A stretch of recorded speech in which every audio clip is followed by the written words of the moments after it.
शिव प्राणों में हो,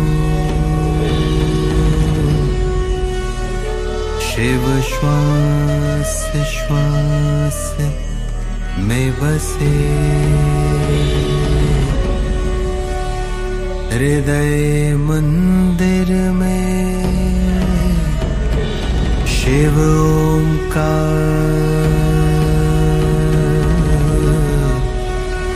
निराकार विद्महे सत्यं शिवं सुंदरं, सत्यं शिवं सुंदरम्।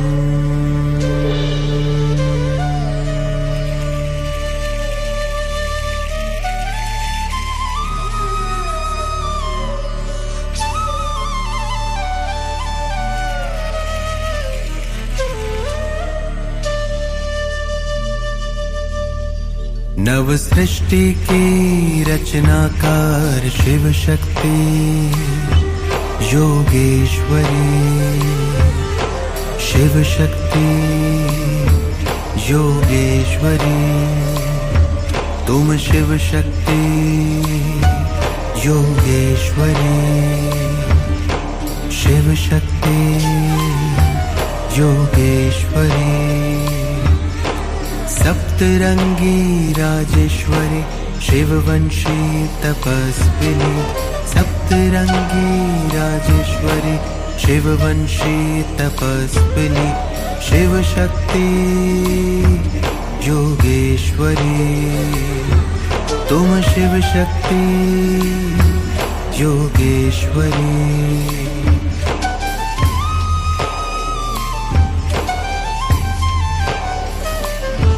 हे आत्मा तुम प्रचंड महाशक्ति, हे आत्मा तुम प्रचंड महाशक्ति, ताजधारी तिलकधारी निर्विकारी क्रांतिकारी, ताजधारी तिलकधारी क्रांतिकारी विश्व कल्याणी, ओजस्वी तुम तेजस्वी तुम राजयोग के तपस्वी तुम, ओजस्वी तुम तेजस्वी तुम राजयोग के तपस्वी तुम, हे आत्मा तुम प्रचंड महाशक्ति,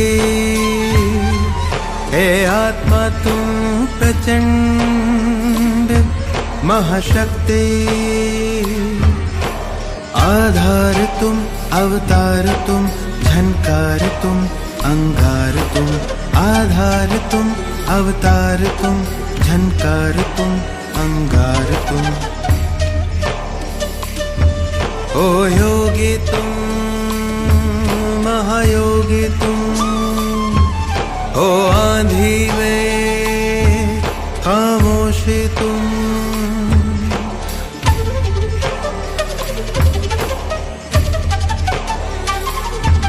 नव सृष्टि के रचनाकार क्रांतिवीर तुम, सखावीर तुम, महावीर तुम, शक्तिवीर तुम, महायज्ञ की आहुति तुम, महायज्ञ की दिव्य ज्योति, महायज्ञ की आहुति तुम, महायज्ञ की दिव्य ज्योति,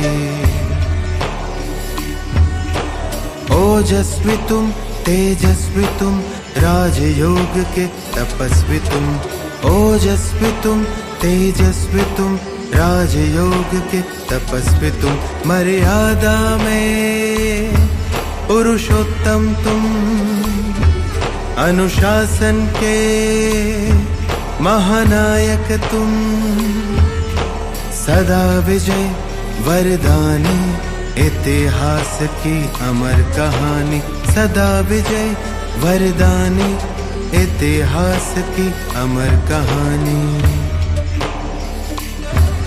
ओजस्वी तुम तेजस्वी तुम, ओ राजयोग के तपस्वी तुम, सप्तरंगी राजेश्वरी शिववंशी तपस्विनी, सप्तरंगी राजेश्वरी शिववंशी तपस्विनी, शिव शक्ति योगेश्वरी। तुम शिव शक्ति योगेश्वरी, तुम शिव शक्ति योगेश्वरी, तुम शिव शक्ति योगेश्वरी।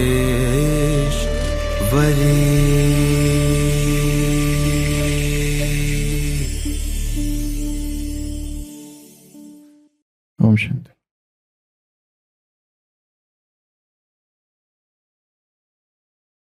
शायद ये अरस्तु के लिए कहा गया है, एरिस्टोटल, कि वो एक बार समुद्र के तट पर घूम रहा था और उसने एक अचंभित करने वाला दृश्य देखा। उसने देखा कि एक व्यक्ति एक चम्मच से समुद्र की तरफ भाग रहा है। समुद्र का पानी उस चम्मच में भर रहा है और भागकर समुद्र के किनारे पर एक छोटा सा गड्ढा है, उस गड्ढे में वो पानी डाल रहा है। भाग रहा है, समुद्र से पानी चम्मच में ले रहा है और चम्मच को लेकर वापस तट पर लौटकर उस गड्ढे में डाल रहा है। अरस्तु को आश्चर्य लगा, ये क्या है। उसने सोचा ये आदमी पागल हो गया है। उसे पूछा, तुम क्या कर रहे हो? उस व्यक्ति ने कहा, मैंने संकल्प किया है कि समुद्र का सारा जल इस गड्ढे में डाल दूं। अरस्तु महान विचारक, मनीषी, कहता है, अरे मूर्ख, तुम सारे जीवन भर भी ये करते रहो तो भी इतने विशाल महासागर को कभी भी इस गड्ढे में नहीं डाल सकोगे। वो व्यक्ति कहता है, अगर मैं पागल हूं तो तुम कौन हो? जो सत्य परम है, जो इटर्नल ट्रुथ है, उस परम सत्य को तुम अपनी इस इतनी छोटी बुद्धि में डालने की कोशिश कर रहे हो। कब से? महान ज्ञानियों में गिने जाते हो, पर कर क्या रहे हो? जो परम सत्य है वो तो समंदर के समान है, सागर के समान है। उसको तुम अपनी इस बुद्धि से कैसे जानोगे? और परम सत्य को लालच से जाना भी नहीं जा सकता है। परम सत्य के पीछे जो जितने ज्यादा पड़ते हैं उनसे परम सत्य और दूर भागता है। सत्य के लिए पात्रता चाहिए, सत्य के लिए स्वीकार करने का भाव चाहिए। सत्य तभी अवतरित होता है जब हम तैयार हो।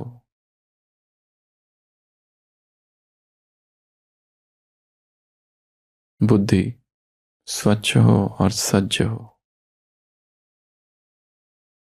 तब सत्य स्वयं प्रकट होता है। स्वयं के विषय का सत्य, ईश्वर के विषय का सत्य, जगत के विषय का सत्य, जीव जगत ईश्वर, जगत में हो रही जो घटनाएं हैं उनका सत्य। ये घटनाएं क्यों हो रही है? मेरे साथ जो कुछ हुआ बचपन से अब तक, वो क्यों हुआ?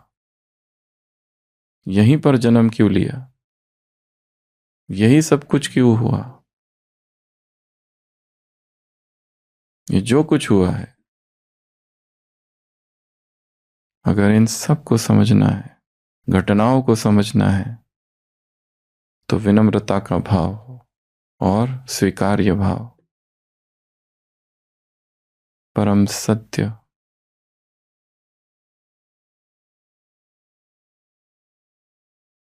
विराट में प्रकट होता है।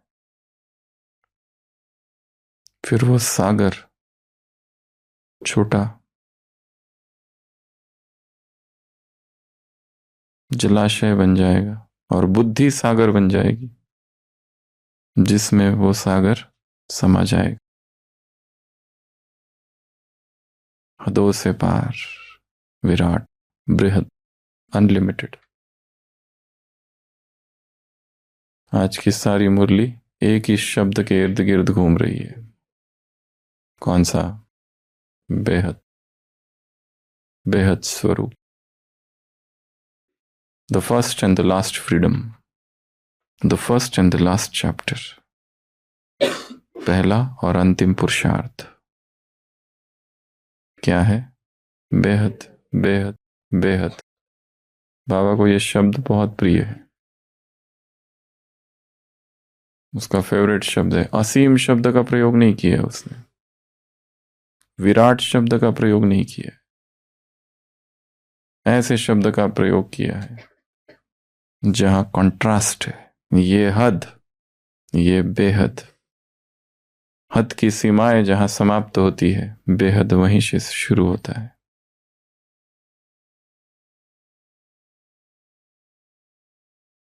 बेहद का पाप, बेहद की बुद्धि, बेहद के बच्चे, बेहद की दृष्टि, बेहद की वृत्ति, बेहद का घर, बेहद का स्थान, बेहद के सेवाधारी, बेहद की का मेरा, बेहद का मेरा, बेहद की माताएं, तो सब बेहद, बेहद, बेहद। तो आज की मुरली से ढूंढो बेहद कहाँ कहाँ आया है, किस संदर्भ में आया है, कितनी बार आया है, ढूंढना है। अभी नहीं ढूंढो, बाद में ढूंढना। बेहद, और उसके अर्थ को समझना है। जब बेहद बुद्धि बाबा कह रहे हैं तो अर्थात क्या? बेहद वृत्ति अर्थात क्या? बेहद दृष्टि अर्थात क्या? वो कौन सी दृष्टि है जो सब देख ले एक धक से, टुकड़े टुकड़ों में ना देखे, किश्तों किश्तों में ना देखे, इंस्टॉलमेंट में ना देखे, होलसेल, एक धक से सारे सृष्टि को देख ले, एक धक से अपने सारे जीवन को देख ले, एक धक से अपने सारे अमृत वेले को देख ले, एक धक से अपने योग की स्थिति को देख ले, एक धक से अपने ब्रह्मचर्य को देख ले, एक धक से अपने सारे जीवन के सर्व संबंधों को देख ले, और उसमें से कौन सा व्यर्थ है और कौन सा अनुपयोगी है, उसको उखाड़ कर बाहर फेंक दे। कौन सा संकल्प, कौन सी दृष्टि और कौन सी वृत्ति अनवांटेड है, उसको उठा के बाहर फेंकना है। कौन सा कर्म अनवांटेड है, उसको उखाड़ के बाहर फेंकना है। फेंको, अभी उठाओ, अच्छे से उठाना और फेंक दो।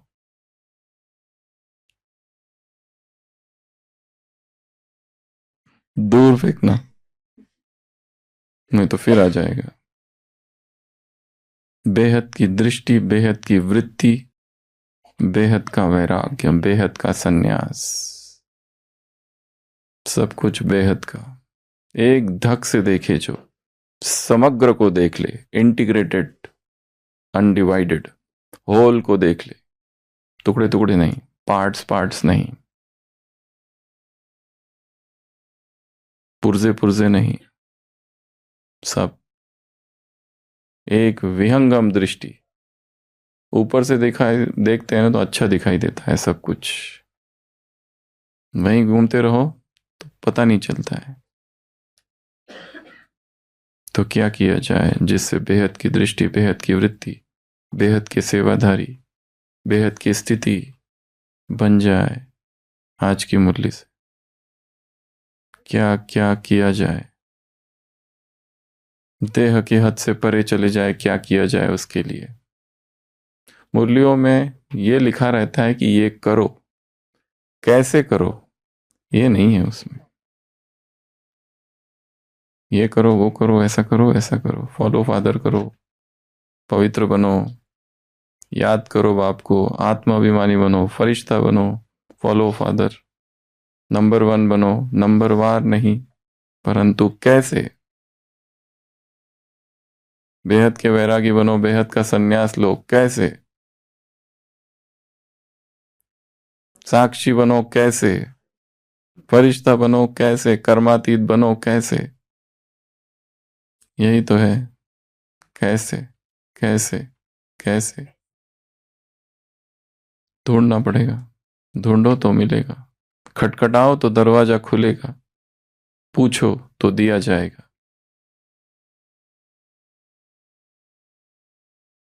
खोज तो जारी हो तब मिलेगा, वरना नहीं मिलेगा।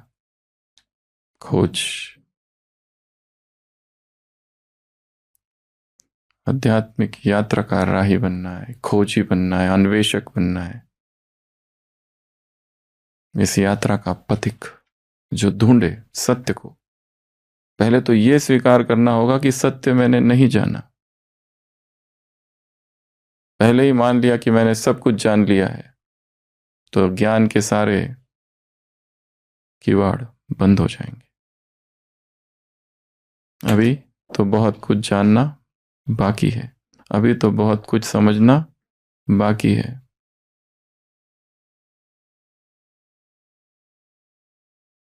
सितारों से आगे जहां और भी है। There are many things in heaven and hell, Horatio, than are dreamt of in your philosophy. Shakespeare का एक पात्र हैमलेट अपने साथी होरेशियो से कहता है कि होरेशियो सुनो, तुम अभी नहीं समझे हो, तुम्हें अभी पता ही नहीं। देयर आर मेनी थिंग्स, अभी तो बहुत कुछ समझना बाकी इन हेवन एंड हेल, इस दुनिया में और उस दुनिया में। Than are dreamed of in your philosophy, जो तुम सोचते हो। होरेशियो बहुत फिलोसोफर है, तर्क ज्ञानी, तत्वज्ञ है, बहुत समझता है, स्ट्रैटेजिस्ट है। पर उसका बॉस उससे कहता है कि तुम जो कुछ सोचते हो उससे परे भी एक दुनिया है, स्पिरिट की दुनिया, जो देह से दिखाई देता है, आंखों से दिखाई देता है। उससे परे भी एक संसार है जो आंखों से दिखाई नहीं देता है, जिसे स्पर्श नहीं किया जा सकता। वो भी एक संसार है जिसके विषय में तुम कुछ भी नहीं जानते अभी। इतनी किताबें हैं सारी संसार में, कितनी किताबें हैं, हजारों किताबें, लाखों करोड़ों किताबें हैं। Product of ignorance. क्या है ये सब किताबें? अज्ञान का परिणाम। आ ही रही है नई नई किताब। क्या उसमें ज्ञान है? ज्ञान किताबों में कैसे हो सकता है? ज्ञान तो प्रतीति है, ज्ञान अनुभव है। तो आज की मुरली में बाबा क्या कह रहे हैं? बेहद स्वरूप, तुम्हारा अभी का स्वरूप, ब्राह्मण का स्वरूप जो मर्जीवा जन्म है, उसमें हदों से पार चले गए शरीर के, तब ब्राह्मण बने। तुम्हारा जो अंतिम स्वरूप है फरिश्ता, उसमें रिश्तों से ऊपर चले गए। और जब तक आत्मा इस जीवन के सारे रिश्तों से परे नहीं निकल जाती, उसे दिखाई नहीं देगा कुछ भी। सब कुछ देखना है, ऊपर से नीचे तक, नीचे से ऊपर तक, ऊंचाई, गहराई, लंबाई, चौड़ाई चेतना की। तो कुछ और चाहिए।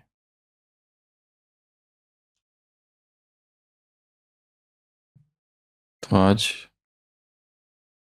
दो भाग है मुरली के, एक तो ये बेहद वाला और दूसरा माताओं वाला। 7 टाइटल दिए। गौपाल की माताएं, दूसरा वंदे मातरम, तीसरा माता गुरु का सिलसिला अभी चालू हुआ। इस ज्ञान की नवीनता है कि माताओं को, बहनों को आगे रखा गया है। ये ज्ञान की क्या है? नवीनता। इस ज्ञान की 21 नवीनताएं बताओ यशोदाबेन। ज्ञान की नवीनता क्या क्या है? सुखदेव भाई।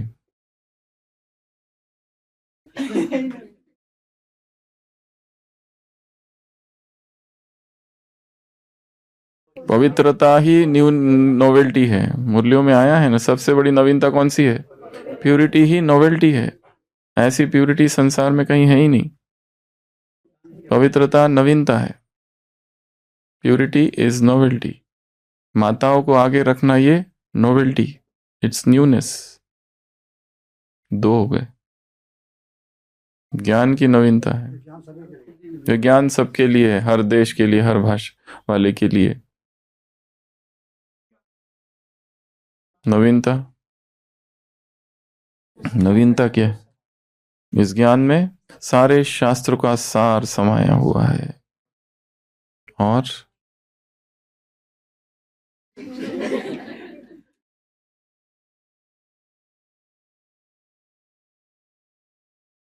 त्रिकालदर्शी क्या बनाता है वो नहीं, इस ज्ञान की नवीनता क्या है वो बताना है। इस पर आज चिंतन करो, क्या नवीनता है। और वो कोई लंबा वाक्य ना हो, एक शब्द हो बस, छोटा सा शब्द हो या दो शब्द हो। ये जैसे बेहद का है,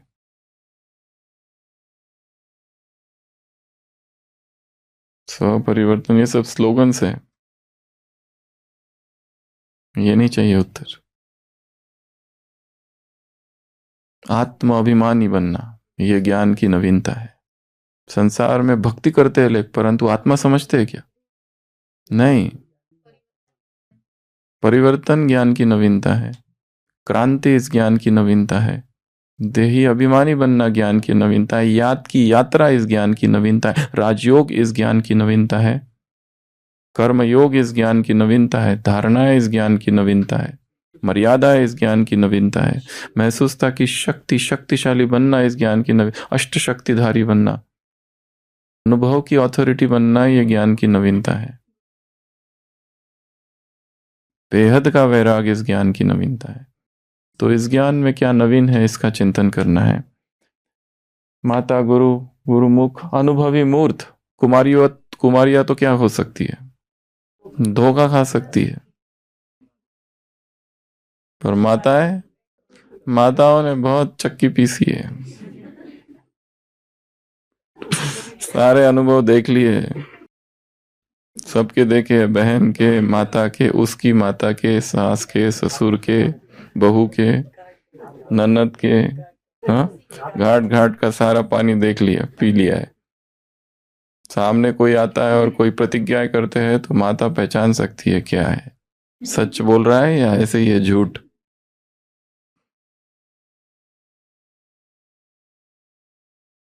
जिसने किसने कितना धारण किया है उसके ऊपर। तो बाबा ने क्या कहा, माताएं क्या है? अनुभवी मूर्त। माताएं क्या है? गौमुख। माताएं क्या है? माताओं को क्या कहा? वंदे मातरम। माताएं कौन है? जगत कल्याणी, विश्व कल्याणी, घर की कल्याणी नहीं, एक घर के लिए नहीं है वो, विश्व के लिए है, जगत के लिए है, जगन माता है, जगत कल्याण के लिए आई है। तो भोली भोली माताओं को बाबा ने इतने ऊंचे ऊंचे टाइटल दिया। भगवान क्या करता है? वंदे मातरम। तो ये माताओं के लिए कहा है। शिव शक्ति, योगेश्वरी, शिव शक्ति बना दिया उनको। संसार में इतने स्क्रिप्चर्स लिखे, शास्त्र लिखे, उसमें पुरुषों के संन्यास के विषय की कितनी सारी चर्चा है, इतने सारे आश्रम है, मठ है, अखाड़े है, सब में ये सारी चर्चा है, पर कहीं पर भी स्त्रियों का वैराग, संन्यास, इसकी चर्चा है बहुत कम है, ना के बराबर।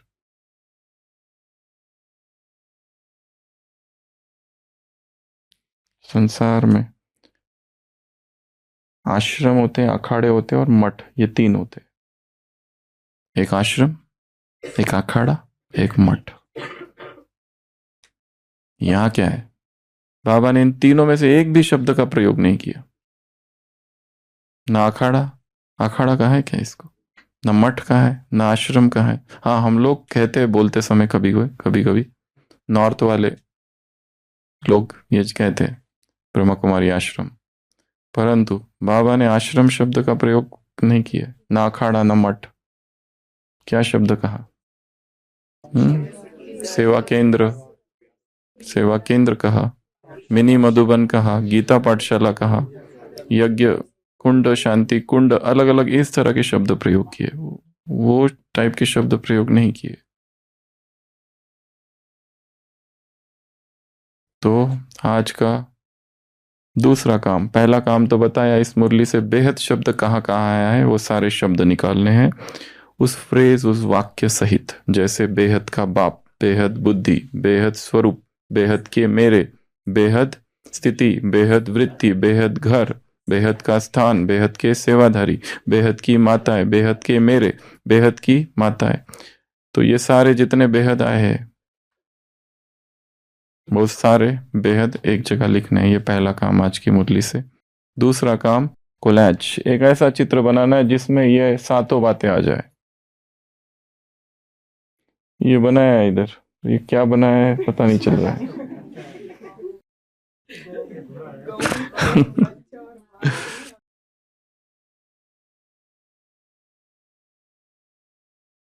एक ही चित्र में सारे आ जाने चाहिए, जिसमें माता गुरु आएगा, गुरु गौमुख आएगा, जिसमें विश्व बेहद माता आएगा, जिसमें वंदे मातरम भी आ जाएगा, जिसमें अनुभवी मूर्त भी आ जाएगा, बेहद विश्व कल्याणकारी, जगत कल्याणकारी भी आ जाएगा, गौपाल की माता है। ये सारे शब्द आ जाएंगे। जब हम मुरली के टेक्स्ट का चित्र बनाते हैं तो बनाते समय वो हमारे मन में अंदर स्थान कर जाता है। चित्र देखते समय तो होता है, पर बनाते समय हम खुद जब बना रहे कोई चित्र, कोई टेक्स्ट है फरिश्ता, पर उस फरिश्ते का जब हम चित्र बना रहे तो वो चित्र अंतर मन में समा जाता है। शब्द अंतर मन में नहीं जाते, चित्र अंतर मन में जाता है, कहानी अंतर मन में जाती है, फन एंटरटेनमेंट अंतर मन में जाता है, शॉक वाली कोई इवेंट हो, चीज हो, वो अंतर मन में घुस जाती है। जिसको बार बार रिपीट किया गया है वो अंतर मन में समाया जाता है। जो शांत योग की अवस्था में संकल्प किए जाते हैं वो अंतर मन में समाये जाते। जो प्रकृति के सानिध्य में बैठकर सोचे जाते वो अंतर मन में समाये जाते। कोई क्लास चल रही है और उस क्लास में हम बैठे हैं, परंतु संपूर्ण समर्पण भाव से बैठे, तो अचानक कोई एक बात ऐसी निकलेगी जो भीतर समा जाएगी, डीप अंतर्मन में। और जो अहंकार से बैठता है, गलतियां निकालने के लिए बैठता है, तब अंतर नहीं जाएगा।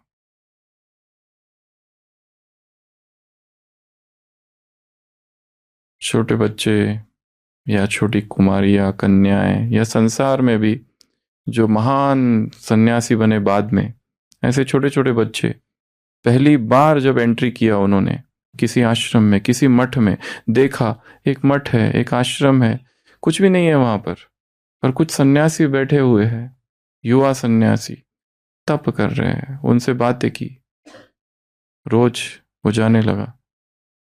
वो अंतर मन में उनका वैराग समा गया। उन्होंने कुछ सिखाया नहीं, उस बच्चे ने कुछ किताब नहीं पढ़ी, पर केवल उनको देखकर ही उसे लगा कि मुझे भी ऐसा ऑल रिनाउंसिंग मंक, ऐसा सर्वस्व त्यागी बनना है।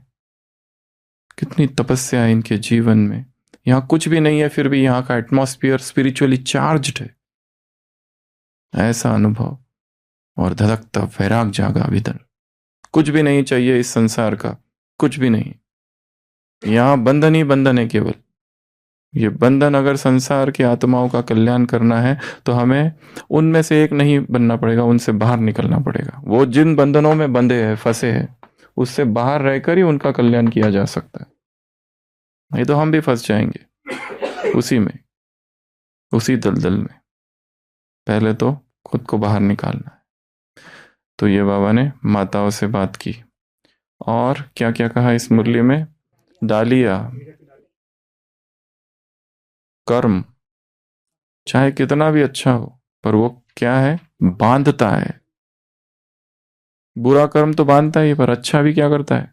बांधता है। मैंने किया, प्रशंसा मिलती है, स्तुति होती है, बहुत अच्छा, बहुत अच्छा, बहुत अच्छा। तो वो स्तुति क्या करती है? आत्मा को बहुत खुशी दिलाती है, अच्छा लगता है, गुदगुदी होती है। बंधन निर्माण करता है। मैं निर्बंधन हूं, कर्म का कोई बंधन मुझे बांध नहीं सकता। अच्छे कर्म बुरे कर्म जो भी कर्म है वो हो रहे, मैं डिटैच्ड हूं, जीवन मुक्त हूं, कर्मातीत हूं। कर्म और कर्म का परिणाम, ये तो खेल चल रहा है इस सृष्टि मंच पर सारा कर्मों का। कुछ भी करो कुछ ना कुछ तो होगा। अच्छे कर्म करोगे तो अच्छा मिलेगा, बुरे करोगे तो बुरा मिलेगा। वो सारा हो रहा है, परंतु मैं इन सब से भिन्न हूं, सबसे डिटैच्ड हूं। निरंतर यही भाव, मैं आत्मा निर्लेप हूं, अनटच्ड। आत्मा है नहीं परंतु ये समान है, अपरिवर्तनशील हूं। मुझे कुछ भी प्रभावित नहीं करता, कुछ भी टच नहीं करता, ना कोई माँ, ना कोई बाप, ना कोई भाई, ना कोई बहन। मैं सबसे डिटैच्ड हूं। ना कर्म, ना कर्म का परिणाम, सबसे डिटैच्ड हूं। मैं आनंद स्वरूप हूं। ना कोई मेरा मित्र है, ना कोई मेरा साथी है, ना कोई संगी, ना कोई संबंध। मैं इन सबसे डिटैच्ड हूं, सबसे अलग हूं। न बंधन, न मुक्ति, न मोक्ष, कुछ भी नहीं। मैं सबसे डिटैच्ड हूं, सबसे डिटैच्ड। मैं पवित्र बनना है मुझे नहीं, मैं हूं ही। ये बनना है भी क्या करता है, बेचैनी उत्पन्न करता है कि कुछ करना है, मतलब बोझ, ये करो वो करो ऐसा करो। मैं हूं ही, करना कुछ भी नहीं है, बस जानना है कि मैं हूं, आई एम। जो भी स्वमान जितने हैं, एक वो अभ्यास है कि मैं प्रैक्टिस कर रहा हूं स्वमान की, मैं शक्तिशाली हूं, मैं पवित्र हूं, मैं ये हूं, मैं वो हूं, मैं ऐसा हूं। एक वो है कि जिसको हमने मान लिया कि मैं निरंतर ही पवित्र हूं, जब जब से जन्म लिया तब से अब तक मैं प्योर ही हूं। और ये जो कुछ हुआ जीवन में वो सब मैं नहीं हूं, वो कोई दूसरे पे डाल दो। ये जो पाप बीप जो हुए ना, जो पाप और विकर्म, इसका तो बोझ कितना है। मैं मेरे से पाप हो गया, मेरे से पाप हो गया, मेरे से पाप हो गया, मेरे से पाप हो गया। दूसरे ने नहीं, ये सब मैं था ही नहीं। मैं न मन, न बुद्धि, न संस्कार, ये सब अलग। ये सब, ये मैं हूं ही नहीं। मराठी में एक नाटक है, तोम ही नवेच। वो एक व्यक्ति होता है, वो किसी को फंसाता है, फिर दूसरी जगह जाता है, दूसरा रूप धारण करता है, फिर दूसरे को फंसाता है, फिर तीसरी जगह जाता है, कुछ दूसरा रूप धारण करता है, कभी साधु बनता है, कभी कुछ बनता है, कभी कितनी जगह जाता है, सबको फंसाता है। और कोर्ट में उसको खड़ा करते हैं, और वो उसके सामने लोगों को खड़ा करते हैं कि ये देखो इसको तुमने फंसाया। वो बोलता है इसको तो मैं जानता ही नहीं, तो ही नवेश, मैं ये हुई ही नहीं। फिर दूसरे को खड़ा करते, इस परिवार को तुमने फंसाया। बोलते तो ही नवेश, मैं ये हुई नहीं। फिर तुमको इस आदमी को तुमने फंसाया, तुमने इसके पैसे लेके भाग गए, इससे शादी की और उसके पैसे लेके भाग गए। वो कहता है मैं हुई नहीं।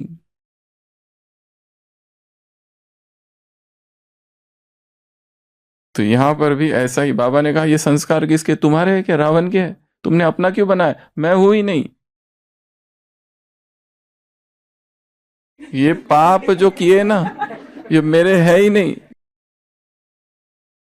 मैं तो प्योर ही हूं, जब से जन्म लिया तब से मैं ही पवित्र ही हूं। मैं शुद्ध हूं, मैं शुद्ध चेतन आत्मा हूं, मैं सच्चिदानंद स्वरूप हूं,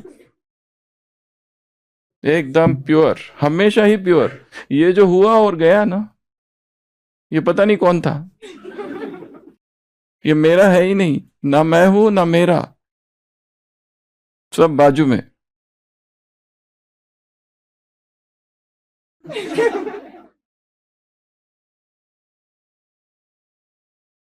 मैं अकर्ता हूं, मैं अभोक्ता हूं। ना मैं कुछ कर रहा हूं, ना मैं कुछ भोग रहा हूं। मैं साक्षी हूं, मैं तटस्थ हूं, कुटस्थ हूं। मैं अद्वय हूं, अविनाशी हूं, अभेद्य हूं, अविभाज्य हूं, इनडिविजिबल हूं। ना मेरी मृत्यु, ना मेरा कोई जन्म है, एक्टिविटी। ना मेरा जन्म है, ना मृत्यु। कौन सा बर्थडे सेलिब्रेशन करें? ना कोई जन्म ले रहा है, ना कोई मर रहा है। सृष्टि में ये खेल चल रहा है।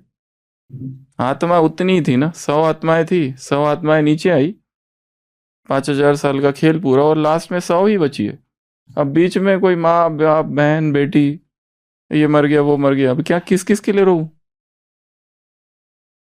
यहाँ जहां हम अभी है बैठे, यहाँ हम जहाँ बैठे, आप जहाँ बैठे, उसके नीचे कितनी चिताएं जली होगी बताओ, द्वापर से अब तक। कितनी लाशें नीचे, कितनी लाशों के ऊपर बैठे हो। ये तो खेल चल रहा है। मैं हूं ही नहीं, मैं पवित्र आत्मा हूं, परम पवित्र हूं, मैं शक्तिशाली हूं। शक्ति तो मेरा स्वरूप ही है, कहीं से लानी नहीं है मुझे। ज्ञान मेरे अंदर ही है, कहां से पढ़ूं, कहां से लाऊं?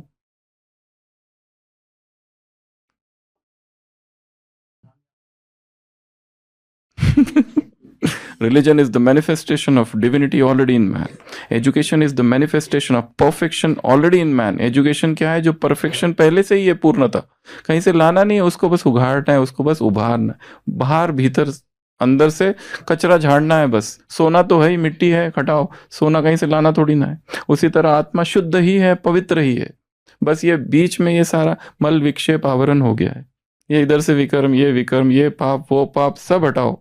और अब उसके पश्चाताप भी मत करते बैठो उसके ऊपर। सारा जीवन पश्चाताप में ही गुजर रहा है। मैंने पाप किया, मैंने पाप किया, मैंने पाप किया। अरे तुमसे बड़े बड़े पापी इधर बैठे हैं। क्या पाप किया तुमने? हमने बाहर का कचौरी खा ली। अरे हटाओ, भागो यहां से।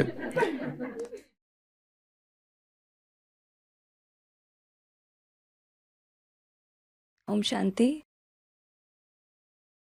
तो आज की एक्टिविटी का नाम है स्पिरिचुअल शॉपिंग मॉल, जो कल भाई जी ने भी क्लास में कहा था। तो मुरली के आधार से आपको कुछ प्रॉप्स दिए जाएंगे। ज़्यादा हैं लोग तो फिर 10-15 लोग का एक ग्रुप बना सकते हैं। और आपको जो भी प्रॉप दिया जाएगा, तो मुरली में वो शब्द आए हैं और उसमें प्यारे बाबा ने जो भी उन शब्दों के लिए या जो आपको ऑब्जेक्ट मिलेगा उसके लिए जो भी कहा है, उसको यूज़ करके बहुत ही क्रिएटिविटी के साथ, रमणीकता के साथ एक सुंदर प्रस्तुति बनाएंगे। एक एडवर्टाइजमेंट छोटा सा बनाएंगे कि आपको वो ऑब्जेक्ट दिया गया है और आप सभी शॉपकीपर्स हैं, तो कैसे उसको बेच सकते हैं सामने वाले को, कैसे उसको आप कन्विंस करेंगे कि वो आपका प्रोडक्ट जो है ले। मार्केटिंग करनी है ना। तो अभी आपको ऑब्जेक्ट्स दिए जाएंगे, उससे पहले एक सैंपल आपके सामने दिखाते हैं।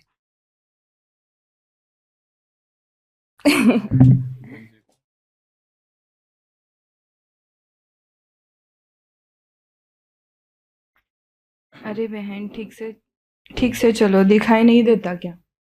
हाँ बहन, मुझे दिखाई नहीं देता इस साकारी दुनिया की कोई भी वस्तु, क्योंकि मैंने लगाया है बेहद की दृष्टि का यह चश्मा। बेहद की दृष्टि का चश्मा? वो क्या है? हाँ, ये है बेहद दृष्टि का चश्मा।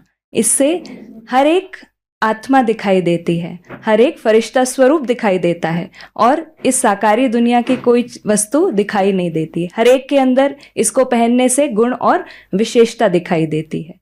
तो आप सभी इसको अपने नजदीकी सेवा केंद्र से जरूर प्राप्त करें। इसको आप पहन भी सकते हैं, टिंग टोंग।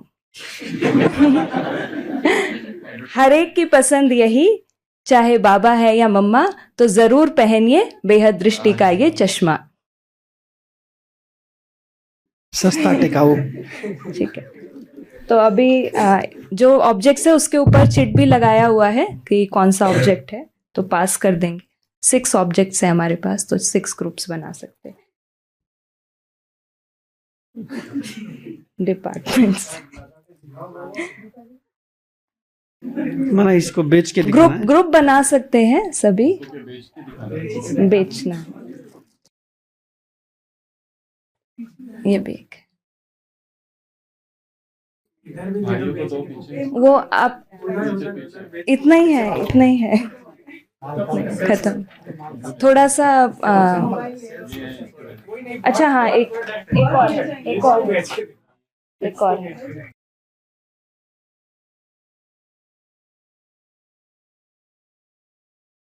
वैसे तो मुरली में जो शब्द आए हैं उनको यूज करके बनाया हुआ है, बट आप अपने ज्ञान के आधार से भी चीजें ऐड कर सकते हैं। आपको क्रिएटिव लिबर्टी है। ठीक है, 2 मिनट का टाइम देंगे सभी ग्रुप्स को।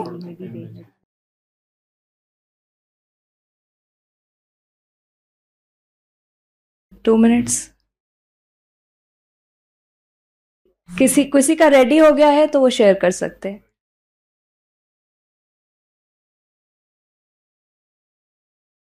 ये जो आप सामने देख रहे हैं ये बेहद का कल्प वृक्ष है। इसको अगर हम पलट दें तो ये बीज है और ये सारा झाड़ है। एक एक हमारा जो संकल्प है वो हर आत्मा तक इस तरीके से पहुंचता है। हमारे हर श्रेष्ठ संकल्प सभी आत्माओं तक पहुंचता है। तो इसलिए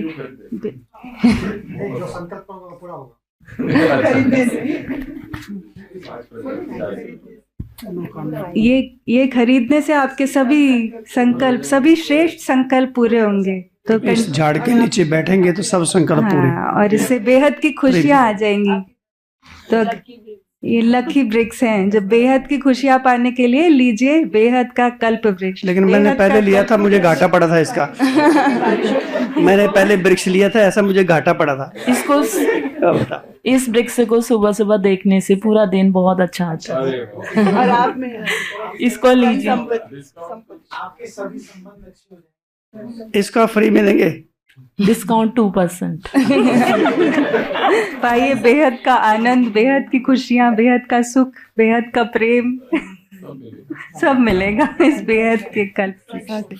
आपकी दृष्टि, आपकी इस वृक्ष को देखते हैं सब कुछ बदल जाएगी। दृष्टि, वृत्ति, हमारा सोचना, बोलना सब कुछ चेंज हो, परिवर्तन हो जाएगा।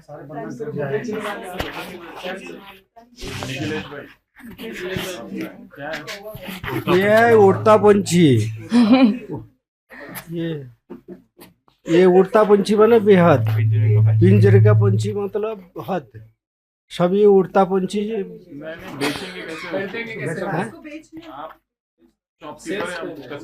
अच्छा ले लो उड़ता पंछी ले लो। आप सभी हद से पार बेहद में चले जाएंगे, बाबा को पकड़ लेंगे, फायदा मने उड़ते रहेंगे, सब मुक्त गगन में रहेंगे। और क्या करेंगे? हाँ, बंधन में नहीं आएंगे, सबको बंधन मुक्त कर देंगे। मरना तो है ही, शरीर तो छोड़ना है। अब ले लो कुछ। हाँ बोलो, मिलके आपको क्या खुशी हुआ? सभी बंधन से मुक्त हो जाएंगे। ये ऐसा पंछी, इसको खरीदेंगे तो सभी बंधन से मुक्त हो जाएंगे। कोई भी मन का कोई भी बंधन जो है, अब इस पंछी को अगर आप देखेंगे कि ये उड़ता पंछी है, ये बंधन वाला पंछी, पिंजरे वाला नहीं है। तो इसको खरीदेंगे तो आपको हमेशा याद रहेगा कि आप एक किसी भी मन, बुद्धि, संस्कार, किसी भी बंधन से मुक्त हैं। तो ये इसके लिए आपको सिर्फ अपने मन का भाव वो सिर्फ अर्पित करना। जल्दी लो, फटाफट बोलो। मैं बेहद का पंछी हूँ, बेहद में उड़ने वाला हूँ, हद से परे। इसको लेने से हद से परे हो जाओगे, बेहद में चले जाओगे। ओके। ये है रूहानी ताज। इस ताज को पहनने से आपके शरीर की सुंदरता बढ़ेगी। आपको ब्यूटी पार्लर जाने की जरूरत नहीं है। ये तन की भी सुंदरता को बढ़ाएगा, मन की भी सुंदरता को बढ़ाएगा। इसमें जो हीरे लगे हुए हैं वो हीरे जैसे नवरत्न की अंगूठी पहनते हैं लोग, तो ये बहुत लकी हीरे हैं। आपको बड़े बड़े ताज मिलेंगे, पॉलिटिक्स में बड़ी कुर्सियां मिलेंगी। जहाँ पे भी जाएंगे वो हीरे आपको लकी साबित होंगे। नवरत्न इसमें लगे हुए हैं, इसमें नवरत्न लगे हुए हैं। आप इसमें नवरत्न लगे हुए हैं। ये सारे लकी हीरे हैं। ये सारा शास्त्रों के आधार पे बनाया गया है। तो आपको ये बहुत ही कम पैसे में हम आपको दे रहे हैं। बाहर आपसे बहुत पैसे लिए जाएंगे। इससे आपको तन भी सुंदर होगा, मन भी सुंदर होगा। आप इस ताज को पहने और आप इसको ज़रूर ले। ये रूहानी ताज है। ये आपकी मन की सुंदरता को बहुत बढ़ाएगा, आत्मा की शक्ति को बढ़ाएगा। और ये बहुत ही सुंदर बना हुआ है। आप देख सकते हैं इसके हीरे कितने सुंदर है, इसका लुक कितना सुंदर है। जैसे ही आप लगाएंगे तो आप जैसे ही अपने सिर पे पहनेंगे तो ये आपकी तन की सुंदरता को बहुत बहुत बड़ा बढ़ा देगा। ये भविष्य में आपको विश्व महाराजा महाराजी बनाएगा और वर्तमान में आपको बहुत ही सुंदर बनाएगा। और ये लास्ट पीस है, जितनी जल्दी आप लेंगे इसकी बुकिंग फुल हो जाएगी और बहुत स्पेशल डिस्काउंट चल रहा है इसके ऊपर, तो आप जल्दी से जल्दी इसको बुक कीजिए। और ये लिमिटेड ऑफर है, अगर आप 5 मिनट में इसको बुक करेंगे ना तो आपको 90% डिस्काउंट मिल जाएगा बस पे। इसलिए जल्द से जल्द आप इसको बुक कर दीजिए। ओम शांति।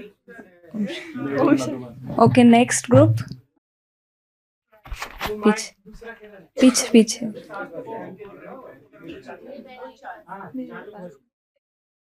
ये बेहद का रूहानी सेवादारी का ताज है।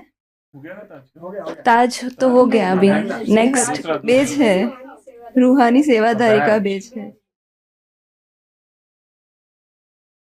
रूहानी सेवादारी बना है तो ये बेज लेना पड़ेगा। बेहद का सेवाधारी है वो, पीछे टैग। रूहानी सेवादारी बना है तो ये बेहद का सेवादारी का ताज लेना पड़ेगा। और कोई ऐड कर सकते हैं?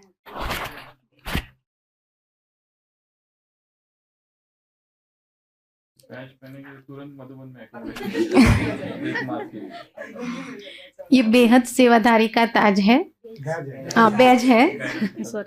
ये बेहद सेवाधारी का बैज है। जो भी इसको खरीदेगा ये बेहद में उड़ेगा। इसको तुरंत ही भगवान से मिलन हो जाएगा और इसके साथ सदैव भगवान रहेंगे। जिसके साथ परमात्मा रहता है उसका कोई बाल भी बाका नहीं कर सकता है। तो आप बेज को जरूर खरीदें। ये बहुत वैल्यूएबल बेज है, दुनिया में कहीं नहीं मिल सकता है, सिर्फ ही ब्रह्मा कुमारी ईश्वरीय विश्वविद्यालय में मिल सकता है। ओम शांति।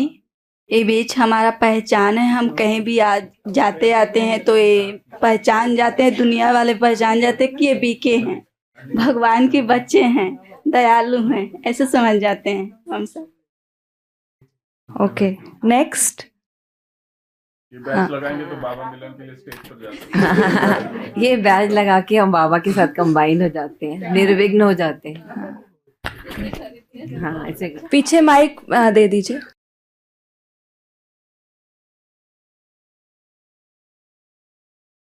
ओम शांति।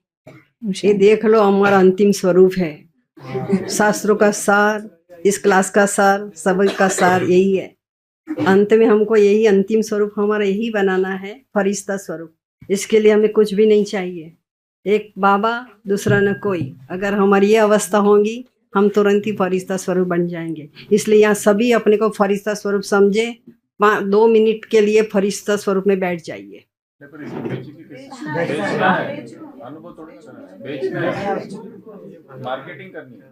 मार्केटिंग अच्छा, इस फरिश्ता स्वरूप कौन लेना चाहता है? जो भी लेना चाहता है हाथ ऑक्शन सबको मिल जाएगा। और इसके लिए आपको क्या करना पड़ेगा? एक फरिश्ता बनने के लिए क्या करना पड़ेगा? उसके लिए थोड़ा थोड़ा पुरुषार्थ करना पड़ेगा, ज्यादा नहीं। एक बाप को याद करना पड़ेगा। इसके लिए बाबा कहते हैं कि फरिश्ता स्वरूप को हमेशा याद रखो। अमृत वेले से फरिश्ता स्वरूप याद रखेंगे तो फरिश्ता बन जाएंगे।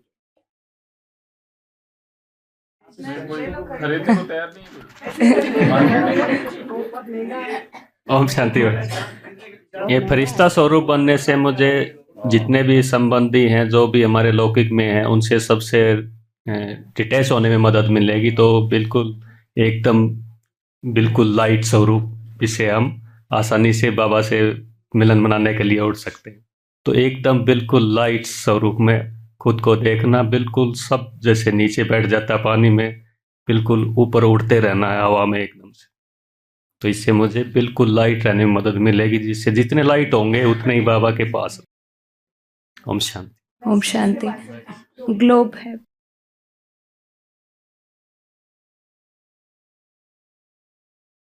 ओम शांति। ये बेहद का है विश्व ग्लोब। सारा ग्रुप है, एक सभी पकड़।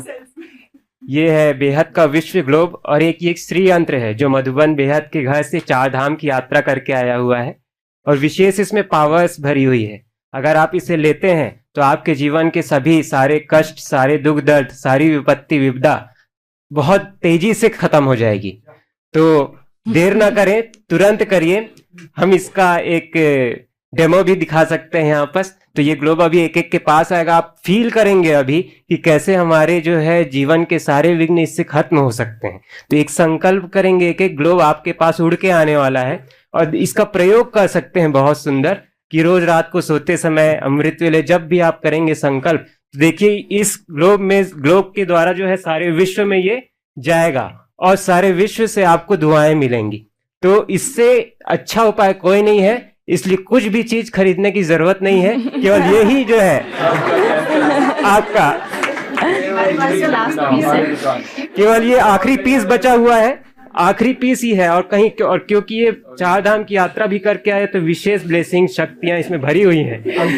तो आप समझ गए होंगे। तो अभी महाकुंभ से आया हुआ है,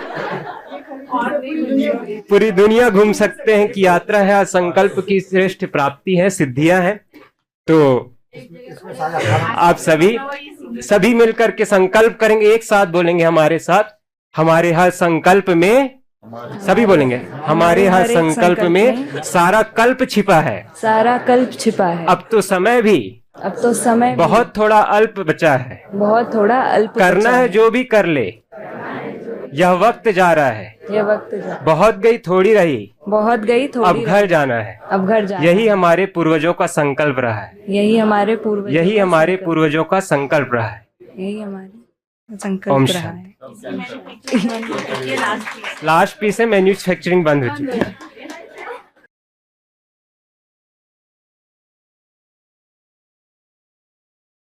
तो आप सभी ने बहुत अच्छे अपने अपने पॉइंट्स रखे और बहुत अच्छी तरह से अपने अपने प्रोडक्ट्स बेचने का प्रयास किया। तो बाबा ने जो बातें मुरली में इन सभी वस्तुओं के लिए कहा है, तो एक बार क्विकली वो रिवाइज करेंगे। तो जैसे बेहद के सेवाधारी के लिए बाबा ने कहा कि बेहद के बाप उनसे बेहद के स्थान पर मिलते हैं, और जो भी बेहद के सेवाधारी हैं वो मतलब सारी हदों से पार होकर निसंकल्प भाव से सेवा करते हैं। फिर फरिश्ता स्वरूप के लिए बाबा ने कहा कि सर्व हद के रिश्ते से जो परे है, जिसका बस एक बाप से रिश्ता है, कर्मातीत अवस्था वाला देही अभिमानी से फरिश्ता बनते हैं। फिर सिरताज जो था, ताज को बेचा, वो है बाप के सिरताज। तो उसको ऐसे बेच सकते थे कि बाबा ने कहा कि बच्चे तो ज्ञान सुनाने में भी बाबा से आगे बढ़ जाते हैं, क्योंकि उन्होंने कॉपियाँ भर रखी है सभी ने, तो वैसे इस तरीके से बाबा के वो सिरताज बनते हैं। फिर उड़ता पंछी के लिए बाबा ने कहा कि उपराम अवस्था वाले जो हैं, जो सभी हदों की दीवार को पार करने वाले हैं और कर्म रूपी डाली के बंधन अर्थात पिंजरे से जो मुक्त हैं और कमजोरी के पंखों वाले नहीं हैं। फिर कल्प वृक्ष के लिए बाबा ने कहा कि उसमें 5 प्रकार की सुंदर डालियां हैं, गोल्डन, सिल्वर, कॉपर, आयरन और डायमंड। और डायमंड के जो डाली पर बैठेंगे तो हीरे की डाली पर बैठकर कैसे बन जाएंगे? हीरा बन जाएंगे, हीरो बन जाएंगे। और विश्व कल्याणकारी ग्लोब, वो माताओं के लिए जो बाबा ने कहा कि विश्व कल्याणकारी हैं, जगत कल्याणकारी हैं, शक्ति स्वरूप हैं, अनुभवी मूर्त है, जो कि हमने पहले भी कवर किया। ओके, ओम शांति।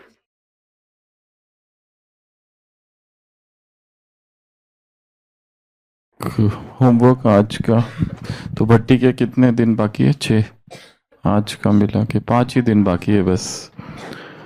तो ये भट्टी का जो थीम गीत था, नवसृष्टि की रचनाकार शिव शक्ति योगेश्वरी, इसका जो स्लो वर्जन था जो सुबह अभी बजा था, उसको आपको अपने ही स्वर में गाना है आज। एक काम ये है आज का। और दूसरा, शास्त्रों में ऐसे कोई भी 3 शास्त्रों में हद से बेहद की ओर जाने वाली कौन सी बातें हैं, चाहे बाइबल है, उपनिषद है, गीता है, जिसमें स्थित प्रज्ञ की चर्चा है, इस टाइप की, वो 3 कोई भी शास्त्रों से कुछ रेफरेंसेस निकालने हैं जिसमें बेहद की ओर जाने की बात लिखी हुई है। अच्छा, ओम शांति।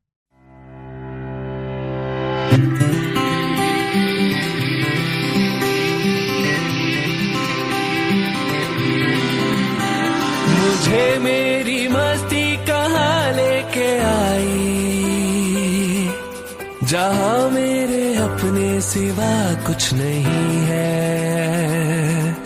लगा अब पता मुझको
कुछ नहीं